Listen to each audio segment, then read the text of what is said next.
Information science and technology ಸೀರೀಸ್ನ information communications and computation technology the pillar for transformation ಎಂಬ ಪುಸ್ತಕದ ಬಿಡುಗಡೆಯು virtual ವೇದಿಕೆಯ ಮುಖಾಂತರ ನಡೆಯಿತು.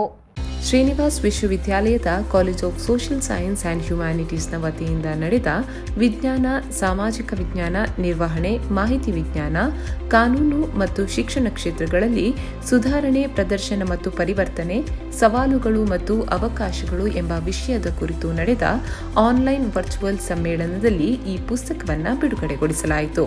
ಮಂಗಳೂರಿನ ಶ್ರೀನಿವಾಸ್ ವಿಶ್ವವಿದ್ಯಾಲಯದ ನವೀನ ಕಾರ್ಯಕ್ರಮ ಮತ್ತು ಸಂಶೋಧನಾ ಯೋಜನೆಯ ಮುಖ್ಯ ಸಲಹೆಗಾರ ಡಾಕ್ಟರ್ ಪಿಕೆ ಪೌಲ್, ಶ್ರೀನಿವಾಸ್ ವಿಶ್ವವಿದ್ಯಾಲಯದ ಕುಲಪತಿ doctor PS Aithal, college of computer science and information ಸೈನ್ಸ್ನ ಡೀನ್ ಪ್ರೊಫೆಸರ್ ಸುಬ್ರಹ್ಮಣ್ಯ ಭಟ್, ಸಹಾಯಕ ಪ್ರಾಧ್ಯಾಪಕ ಡಾಕ್ಟರ್ ಕೃಷ್ಣ ಪ್ರಸಾದ್ ಕೆ ಇವರು ಸಂಪಾದಿಸಿದ information communication and computation technology the pillar for transformation ಎಂಬ ಪುಸ್ತಕದ ಬಿಡುಗಡೆಯು ವರ್ಚುವಲ್ ವೇದಿಕೆಯ ಮುಖಾಂತರ ನಡೆಯಿತು.